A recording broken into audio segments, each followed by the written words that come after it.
여러분, 오늘 우리는 간절한 기다림에 대해서 좀 이야기를 해보려고 합니다. 여러분, 누군가 무엇을 정말 간절하게 기다려 보신 적이 있으십니까? 여러분, 연애하실 때 친구 통해서 쪽지 살짝 보내놓고 그 쪽지에 대한 응답을 정말 조마조마하면서 간절하게 기다려 보신 분 한번 손 들어 보십시오. 아이고, 하나도 안 해보셨다고요? 아이고, 무슨 재미로 사셨습니까? 그래, 누구나 부끄러워서 손을 안 드셨어도 정말 간절히 기다려 보신 그런 기억들이 있으실 겁니다. 저는 기다림하면 생각나는 노래가 있는데, 제가 어릴 때 많이 듣고 불러서 저는 저희 어릴 때 나온 노래인 줄 알았더니 찾아보니까 1925년에 나온 노래예요. 저희 아버님이 태어나시기도 10년도 더 전에 1925년에 나온 동요, 우리나라 동요 오빠 생각이라는 노래입니다. 다 아시죠? 듬뿍듬뿍 듬뿍새 논에서 울고 뻐꾹뻐꾹 뻐꾹새 숲에서 울제, 우리 오빠 말 타고 서울 가시면 비단 구두 사가지고 오신다더니. 오셨어요, 안 오셨어요? 안 오셨어요. 이게 문제죠. 제가 저희 큰딸아이 5살 땐가 이 노래를 가르쳐 줬더니 우리 딸아이가 하는 말이, 미국에 살 때, 아빠, 한국 노래는 왜 이렇게 다 슬퍼? 그러더라고요.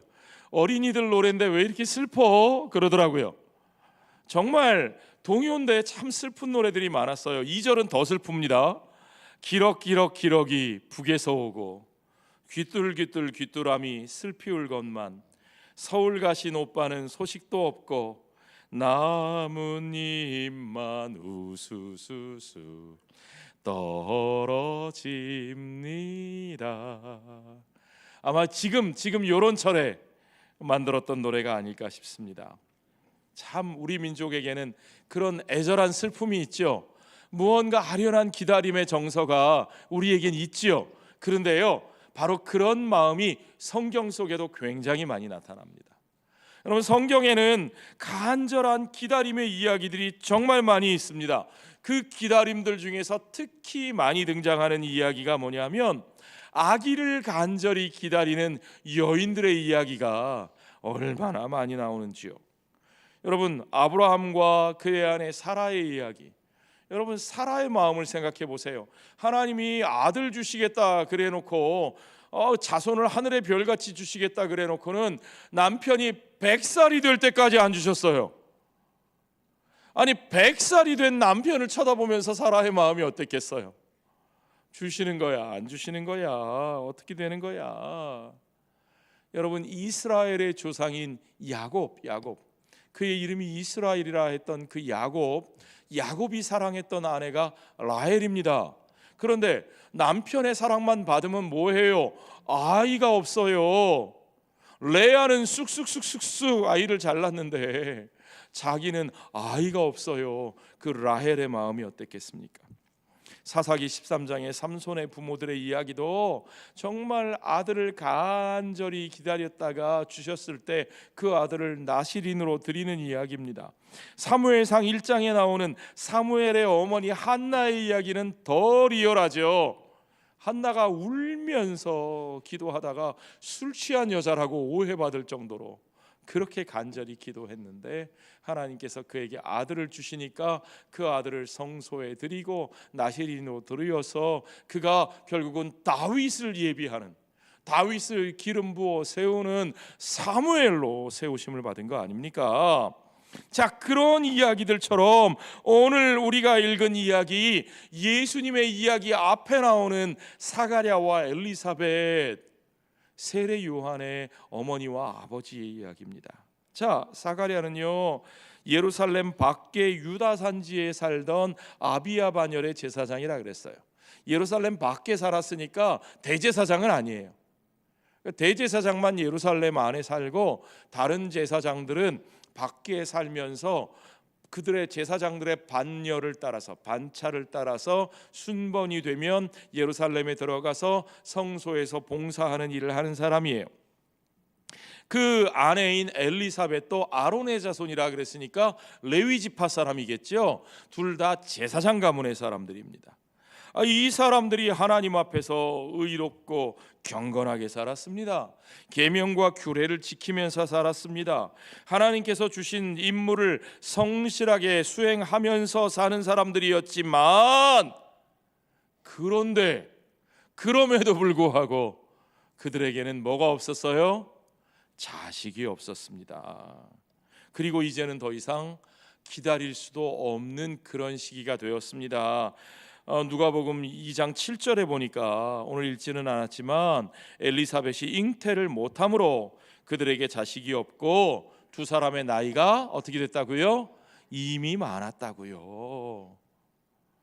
영감의 얼굴을 보니까, 마나님의 얼굴을 보니까 이제는 소망이 없어요. 이제는 안 돼요. 그러니까 하나님 앞에 열심히 살았는데도 자식도 안 주시고 이게 뭐야, 이제 삐뚤어질 테다 그랬어요? 아니요, 그러진 않았어요. 그럼에도 불구하고 사가랴와 엘리사벳은 자신들의 삶에 충실했어요. 제사장의 직무를 성실히 감당했습니다. 사가랴가 자기 반열의 순서를 따라서 성소에 들어가서 분향을 하게 되었고, 제사장이 분향할 때 백성들은 그 밖에서 기도하면서 제사장이 분향을 마치고 나오기만을 기다리고 있습니다. 바로 그때 그 성소 안에서 놀라운 일이 벌어지는 거죠. 자, 무슨 일이냐? 여러분 보십시오. 그 성소 안에 주님의 사자가 나타났습니다. 여러분 만약에 여러분이 깜깜한 예배당에서 혼자 기도하고 있는데, 깜깜한 예배당에 혼자 남아 기도해 보신 분, 해보신 사람만 알아요. 그때 이 앞에 여러분 맨날 보는 장 목사가 나오는 게 아니라 갑자기 천사가 여러분 앞에 딱 나타나면 여러분 어떻게 하실까요? 할렐루야 막 두 손 들어 환영하시겠어요? 아니면 놀라 자빠지셔서 뒤로 엄마야 깜짝이야 그러시겠어요? 저는 솔직히 후자일 것 같아요. 저는요. 무슨 목사가 저렇게 믿음이 없어. 저만 그런가요? 여러분 사가랴도 그랬어요. 여기 제사장 사가랴도 얼마나 놀랐는지. 어쨌든요, 천사가 사가랴에게 뭐라고 말했는지 그것부터 우리 확인해 봅시다. 13절에 한번 보십시오. 천사가 그에게 이르되 사가랴여 무서워하지 말라. 너의 간구함이 들린지라. 내 아내 엘리사벳이 내게 아들을 낳아 주리니 그 이름을 뭐라고 하라고요? 요한이라고 하라. 여기 요한이 어머니 한번 손 들어보세요. 요한이 어머니. 분명히 여기 요한이 어머니 계실 거예요. 아니 얼마나 반가운 소식입니까? 아들을 낳는다니요. 그토록 기다리던 아이인데 얼마나 기쁜 소식입니까? 근데요, 아니 이게 믿어지세요? 이미 내 나이가 몇인데 요즘 내 나이가 어때서 이런 노래 많이 나오던데, 아니 나이가 어떤 게 아니라 나이가 이미 안 되는 나이라니까요. 자기 아내의 나이를 봐도 그렇고. 그러니까 이게 사가랴의 표정이 어땠을까요? 기쁜데 안 믿어져요. 기쁜데 어떤 표정을 지었을까요? 여러분 얼굴 근육을 한번. 이 말을 믿을 수가 없는 겁니다. 물론 하나님 앞에 의로운 사람이었고 경건한 사람이었지만, 그럼에도 불구하고 이 완벽한 믿음으로 의심 없이 믿었다? 그렇지 않잖아요. 여러분은 저와 여러분이 하나님 앞에 의롭다 칭하심을 얻은 하나님의 백성들이고, 우리가 하나님 앞에 경건하게 살려고 애를 쓰지만 우리가 모든 것들이 다 믿어집니까? 여러분 솔직히 한번 우리 얘기해 봅시다. 오늘 믿음 좋은 척 하지 마시고, 저는 안 믿어질 때가 많아요. 사실 저 얼마나 의심이 많고 걱정이 많은 줄 아세요? 여러분 아이고 저만 이렇게 솔직하게 얘기하면 또 이게 저만 믿음 없는 사람 되나요? 여러분도 그러시잖아요. 뿐만 아니라 여러분 믿음의 조상이라고 불리던 아브라함과 사라도 우리와 다르지 않았어요. 보세요 여러분, 아브라함과 사라에게 하나님께서 아기를 주시겠다, 아들을 낳으리라 천사가 그렇게 전하니까 사라가 어떻게 했어요? 웃었어요. 그 웃은 게 여러분 기뻐서 웃은 거예요. 야, 할렐루야. 그래서 웃은 거예요? 아니에요. 어이가 없어서 웃은 거예요. 어이가 없어서. 그래서 이렇게 웃은 거죠. 그래서 천사가 그 아기의 이름을 뭐라고 지었어요? 이삭이라. 웃음이라. 네가 감히 하나님을 웃었어? 그랬는데도 하나님은 이 괘씸한 것들, 내 약속 다 취소야, 그러지 아니하시고 신실하신 하나님의 약속을 따라 그들에게 정말 이삭이라는 이름의 아들을 주셨습니다. 자, 여러분, 그들이 그렇게 부족함에도 불구하고 사라에게도 한나에게도 엘리사벳에게도 하나님께서 그들을 부끄럽게 하지 아니하시고 그들의 삶을 친히 돌보사 그 약속을 지키신 하나님이신 것을 여러분 믿으시기 바랍니다. 그 여인들이 그 하나님의 신실하심을 찬양하며 노래한 것을 여러분 기억하시기 바랍니다. 그래서 사도 바울은 로마서 5장 5절에서 소망이 우리를 부끄럽게 하지 아니함은 우리에게 주신 성령으로 말미암아 하나님의 사랑이 우리 마음에 부은 바 됨이라 그랬어요. 하나님의 사랑이 우리 마음에 부어져 그 사랑이 열매 맺어 하나님의 약속에 대한 우리의 소망이 결코 부끄러움을 당하도록 하나님이 그렇게 버려두지 않으시는 것을 여러분 믿으시기 바랍니다.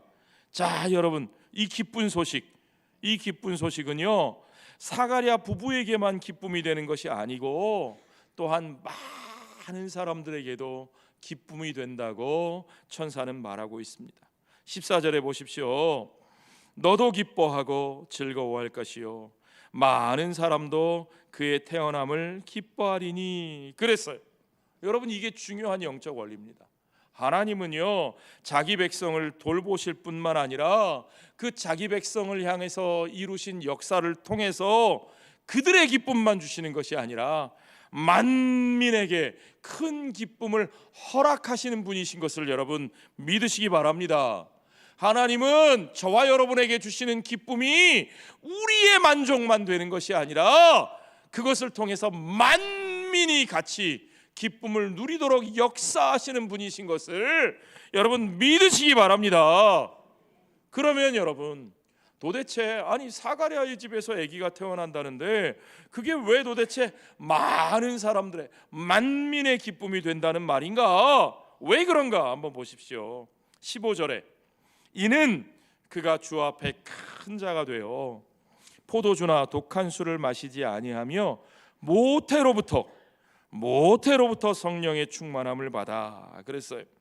여러분, 포도주와 독주를 마시지 않는 큰 사람, 하나님이 이스라엘을 위하여 택하여 사용하시는 구별된 사람, 이런 사람을 구약 성경에서 뭐라고 불렀어요? 나실인. 그렇죠. 나실인이라고 불렀어요. 우리가 기억하는 나실인 누굽니까? 삼손. 머리 길어야 힘이 나오는 삼손, 그리고 사무엘, 이런 사람들, 어려서부터 구별되어 하나님 앞에 드려진 그 사람들입니다. 심지어 이 요한은, 이 아기는 모태로부터 성령의 충만함을 받았대요. 와, 이런 아기, 이 아기를 통해서 이루어질 일들이 어떤 일이냐 보십시오. 16절에 이스라엘 자손을 주 곧 그들의 하나님께로 많이 돌아오게 하겠습니다. 자, 여러분, 하나님이 그를 세우시는 이유가 분명하게 나와 있습니다. 이스라엘 자손을 주께로 어떻게 하는 거예요? 돌아오게 하는 거예요. repent, 돌이키는 거예요. 자기들의 길로 가다가 자기들의 야망의 길로, 자기들의 힘을 의지하는 길로, 세상의 길로 가다가 그들이 이제 돌이켜 하나님의 길로, 하나님 나라의 길로 돌아오게 하시는 겁니다. 그래서 그 요한은 광야에서 회개하라고 외칩니다. 회개하라, 하나님의 나라가 가까이 왔느니라 선포하는 거죠. 17절에 보니까 그의 역할을 이렇게 설명합니다. 그가 또 엘리야의 심령과 능력으로 주 앞에 먼저 와서 아버지의 마음을 자식에게, 거스르는 자를 의인의 슬기에 돌아오게 하고 주를 위하여 세운 백성을 어떻게 하리라? 준비하리라. 준비하게 하리라. 주를 위하여 주께서 세우신 그 백성이 준비되게 할 것이라. 자, 여기서 중요한 표현은 엘리야의 심령과 능력으로 라는 표현입니다. 여러분, 엘리야 생각해 보세요. 엘리야가 어떤 사람입니까? 구약에 여러분 남북 왕조 시절에 북쪽 이스라엘 왕국에서 바알과 아세라를 섬기던 악한 왕과 왕비, 아합 왕, 이세벨 왕비, 가장 악했던 그들에 맞서서 그들을 따르는 수많은 우상 숭배자들과 맞서서 바알과 아세라의 선지자들과 맞서서 갈멜산 꼭대기에 불이 떨어지게 했던 바로 그 선지자가 엘리야잖아요. 그래서 이 엘리야는 얼마나 대단한지, 이 땅에서 죽음을 보지 않고 병거 타고 하늘로 올라갔던 하나님의 사람이었던 것을 여러분 다 아시죠? 그래서 여러분 유대인들은요, 여호와의 날, The day of the Lord, 야훼의 날이 임하는데, 그 심판의 날이 이 땅에 임하는데, 그 날이 임하기 전에 주께서 먼저 엘리야를 보내실 것이라고 믿었습니다. 여러분, 왜 엘리야일까요? 왜 엘리야가 먼저 와야 할까요? 그 이유를 말라기 선지자가 우리에게 가르쳐 주고 있습니다. 말라기 3장 1절과 2절에 보시면, 만군의 여호와가 이르노라, 보라 내가 내 사자를 보내리니 그가 내 앞에서 길을 준비할 것이요, 또 너희가 구하는 바 주가 갑자기 그의 성전에 임하시리니 곧 너희가 사모하는 바 언약의 사자가 임하실 것이라. 너희가 사모하는 언약의 사자 메시아가 임하실 때에 그 전에 그 사자를 그 앞에 보내셔서 길을 준비하게 하실 것이다. 왜 그렇게 하시느냐? 2절에 그가 임하시는 날을 누가 능히 당하며 그가 나타나는 때에 누가 능히 서리요? 그는 금을 연단하는 자의 불과 표백하는 자의 잿물과 같을 것이다. 여러분, 주님이 임하시는 날, 문제는 그 심판의 날이 임하실 때에 그 주님 앞에 당당히 나가 설 수 있는 자가 없다는 겁니다. 그렇게 준비되어 있는 자가 이 땅에 없다는 거예요. 그래서 주님은 주의 사자를 먼저 보내셔서 그분의 길을 예비하도록 하시는 거죠. 그 예비한다는 말은 사람들로 하여금 그 주님을 맞이할 준비를 하게 하시는 겁니다. 여러분, 왕이 여러분의 동네에 행차하시면 그 왕을 맞을 준비를 해야 되잖아요. 그 준비를 할 수 있도록 사람들을 준비시키는 사람을, 그 사자를 먼저 보내신다는 겁니다. 그것이 바로 요한의 역할입니다. 자, 여러분, 중요한 것은 우리는 이 이야기를 통해서 우리의 삶 속에서 하나님의 이야기가 어떤 방식으로 펼쳐지는지를 우리가 확인할 수 있습니다. 잘 아시는 대로 누가복음은, 복음이라고 하는 것은 예수님의 이야기입니다. 누가가 전한 예수님 이야기가 누가복음입니다. 그런데요, 왜 누가복음 1장은 예수님의 이야기가 먼저 나오지 않고, 아니 엉뚱하게 요한의 아버지 사가랴와 엘리사벳의 이야기로 이렇게 가득 차 있을까? 여러분, 이상하지 않으십니까? 하나님은 그분의 이야기를 저 하늘에서, 저 천사들 중에서, 우리가 모르는 어떤 세계에서, 우리가 모르는 어떤 일로 번쩍번쩍 이루어진 그것을 말씀하지 않으시고, 먼저 지극히 평범하고 지극히 연약한 우리의 삶 속에서 그 이야기를 준비하시고 그 이야기를 펼쳐나가신다는 것을 우리에게 보여주시는 겁니다. 그러니까요, 여러분, 그분의 이야기는 저 하늘에서만 이루어지는 것이 아니라 우리의 삶 속에서, 우리의 삶을 통해서 이루어지는 것이라는 사실을 여러분 믿으시기 바랍니다. 주님이 저 대단한 사람들 영호고를 통해서만이 아니라 우리와 같은 사람들의 삶을 통해서 펼쳐가시는 우리 하나님의 이야기 속에서 우리는 이것이 그들의 이야기만이 아니라 나 같은 사람의 이야기, 내 삶의 이야기, 그러니까 하나님께서 내 삶 속에서 펼쳐가실 그 이야기를 만날 수 있고 찾아갈 수 있고 발견할 수 있게 되는 것을 여러분 믿으시기 바랍니다. 여러분 생각해 보십시오. 그 모습에 저와 여러분의 이야기를 집어넣어 보세요. 여러분, 우리에게 하나님이 자녀를 약속하셨어요. 그 자녀가 하나님께서 주신 그 역할을 바로 알고 바르게 살아가면 그것이 부모인 우리들에게 참 큰 기쁨이 되겠죠. 그런데 성경이 말씀하시는 것은 그것이 우리 부모 된 사람들의 기쁨일 뿐만 아니라 세상 모두의 기쁨이 되게 하시겠다는 거예요. 만민의 기쁨이 되게 하시겠다는 거예요. 그 속에서 우리의 역할은 무엇인가? 우리 모두는 그것을 기다리면서 준비하는 사람들이라고 오늘 이 이야기는 우리에게 들려줍니다. 자, 여러분 생각해 보십시오. 우리는 도대체 무엇을 준비하면서 어떻게 살아야 할까요? 오늘 본문의 17절을 보니까 주를 위하여 세운 백성을 준비하리라 그랬어요. 주님을 위하여 세운 백성을, 그들을 준비시키는 것, 그것이 우리와 이 땅에 주께서 우리에게 주신 자녀들이 해야 할 사명이라고 천사가 분명하게 말하고 있는 겁니다. 여러분, 우리는 지금 전통적인 교회력으로 대림절이라는 절기를 지나고 있습니다.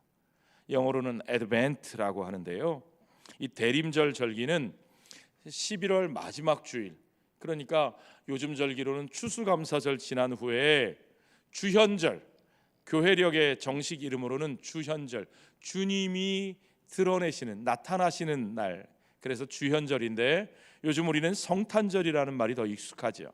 그러니까 추수감사절 지난 그 다음 주일부터 성탄절까지 주님의 오심을 기다리는 절기를 대림절이라고 하는데, 애드벤트, 오신다는 거예요. 그래서 다른 말로 우리는 강림절이라고도 부릅니다. 그런데 여러분, 주님의 오심에 대해서 여러분 생각해 보십시오.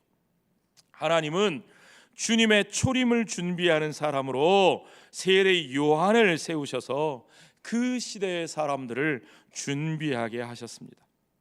그 백성들은요, 요한의 외침을 듣고 요단강에 나와서 회개하고 세례를 받으면서 그들 가운데 임하시는 하나님의 나라와 그 하나님 나라의 통치자요 주인이신 주 예수 그리스도를 맞이할 준비를 했던 겁니다. 천사가 말한 그대로 백성을 준비시키리라, 준비하게 하리라, 그 역할을 세례 요한이 감당했습니다.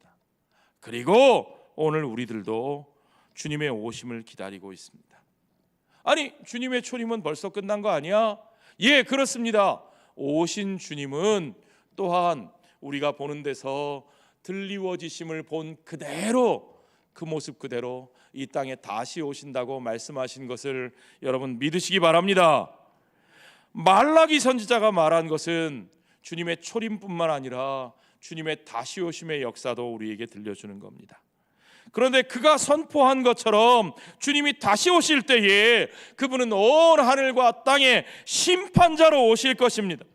그렇게 심판자로 오실 주님은 말라기 3장 2절에 말하고 있는 것처럼 금을 연단하는 자의 불과 표백하는 자의 잿물과 같이 강력한 심판의 주님으로 우리 앞에 서실 것입니다. 자, 그러면 이 시대의 백성들 가운데서 누가 그 금을 연단하는 불처럼 강력하신 주님 앞에, 표백하는 자의 잿물처럼 강력하게 거룩하시고 정결하신 우리 주님 앞에, 그 심판의 주님 앞에 당당히 나가설 수 있는 자가 누가 있습니까 도대체? 자, 그러니까 여러분, 그 주님 앞에 설 수 있도록, 그 주님을 맞이할 수 있도록 이 시대를, 그 백성을 준비시키는 자로서 저와 여러분의 역할이 중요하다는 것을 여러분 믿으시기 바랍니다.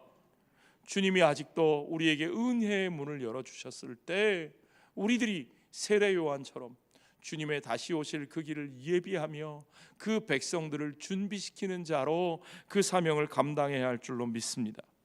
주님은 우리와 우리의 자녀들이 이 시대의 엘리야로서 세례 요한으로서 이 백성들을 준비시키면서 주님의 오실 길을 예비하는 자로서의 그 사명을 감당하기를 원하시는 것을 여러분 믿으시기 바랍니다. 그렇습니다. 그런데 오늘 우리들의 모습이 어떻습니까? 우리들의 모습을 이 사가랴 이 사람의 모습에서 한번 읽어봅시다. 사가랴가 천사의 말을 듣고는 안 믿으니까 천사가 그에게 어떻게 해요? 네가 내 말을 안 믿어? 너는 이제부터 말을 못하게 될 거야.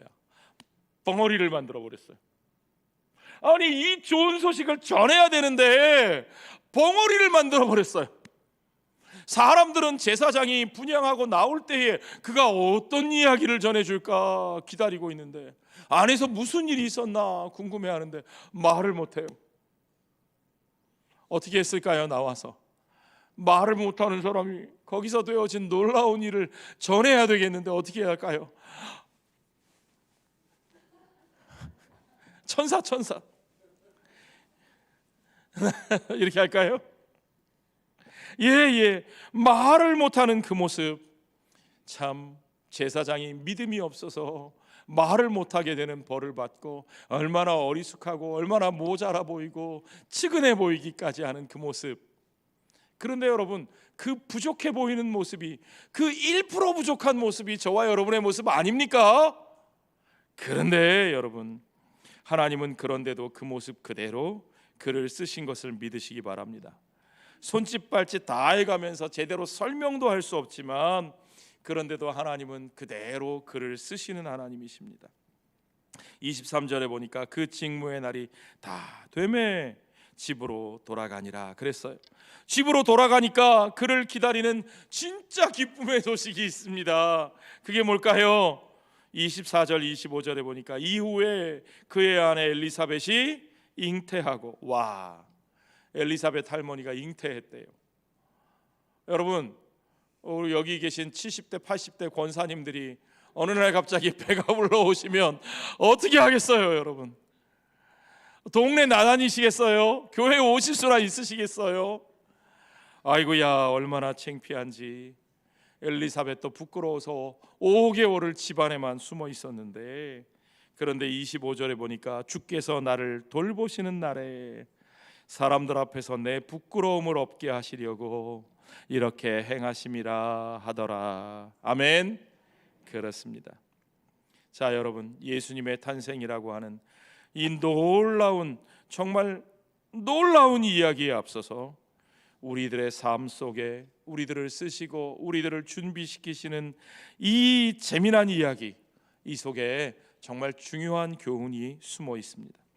하나님은요, 저와 여러분 같은 사람들, 이렇게 2% 모자란 사람들, 그러면서도 주께서 주신 직무와 일상에 충실한 그런 사람들, 하나님께 헌신하면서도 여전히 의심이 가득 차 있고 두려워서 앞으로 나가기가 어려운 사람들, 그럼에도 불구하고 주의 뜻에 순종할 마음의 준비가 되어 있는 사람들, 주님은 그런 사람들을 통해서 역사하시는 것을 믿으시기 바랍니다. 자, 이 이야기는요, 아들을 얻은 사가랴와 엘리사벳의 기쁨, 남부끄러운 상황을 벗어나 정말 큰 기쁨의 환희에 잠기게 되는 엘리사벳의 모습, 그것보다도요 더 중요한 구속사적 의미가 이 속에 담겨 있습니다. 그것은 하나님의 약속과 목적이 이루어지는 위대한 성취의 과정이 어떻게 이루어지는가를 우리에게 보여주시는 겁니다. 그 놀랍고 위대한 이야기는요, 그 놀랍고 위대한 이야기가 정말 우리 보기에 놀랍고 위대하고 대단한 사람들을 통해서만 벌어지는 것이 아니고 우리와 같은 보통 사람들의 어려움과 부족함과 두려움과 믿음 적은 것까지도 사용하시고 그것도 기억하며 하나님 나라의 복음에 기록하시고 여전히 우리들을 그와 같이 쓰신다는 사실을 우리에게 깨닫게 하시는 거죠. 왜냐하면 이스라엘의 하나님이 바로 그런 저와 여러분을 소중하게 여기시고 우리들 가운데 찾아오셔서 우리들의 삶 속에서 역사하시는 하나님이시기 때문입니다. 그렇게 우리 가운데 오셔서 우리의 삶을 통해서 그의 사랑을 펼쳐주시는, 우리를 위해서 자기 자신을 내어주시는 임마누엘의 하나님, 우리와 함께 하시는 하나님, 사랑과 은혜의 주님이신 것을 여러분 믿으시기 바랍니다. 그 하나님께서 오늘도 저와 여러분의 삶을 사용하실 줄 믿습니다. 오늘도 저와 여러분의 삶의 그 이야기를 통해서 하나님의 그 위대한 이야기를 펼쳐 나가실 줄 믿습니다. 오늘도 저와 여러분의 삶에 켜시는 작은 등불을 통해서 이 세상의 어둠에 유일한 빛으로 오신 빛 자체이신 빛이신 우리 예수님의 이야기를 사람들에게 드러내게 하시는 우리 하나님을 찬양합니다. 여러분, 그 위대한 이야기의 한 장을 아름답게 장식하시는 오늘 저와 여러분의 하루하루, 저와 여러분의 남은 인생의 시간들이 되시기를 주의 이름으로 축원합니다. 그리고 한 가지만 더요. 여러분, 요새 밤에 요 데크, 동천 데크 걸어보셨어요? 여기 걸어가시면 예전에는요, 저녁이면 저 건너에 유흥가 모텔 불빛들만 번쩍번쩍 거렸는데 요새는요, 그 맞은편에 우리 성동교회 성단추리 불빛이 얼마나 아름답게 보이는지 몰라요. 저는 그 모습이 예사로 보이지 않습니다.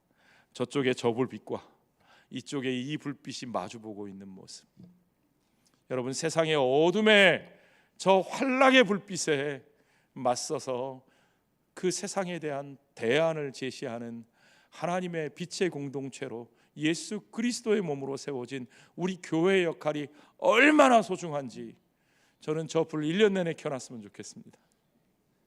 여러분, 이번 성탄 때까지요, 오늘 예배 마치고 목장 모임 마치고 집에 돌아가시면 여러분 자녀들하고 여러분 자손들하고 손주들하고 한번 성탄 트리 집에도 한번 밝혀보세요.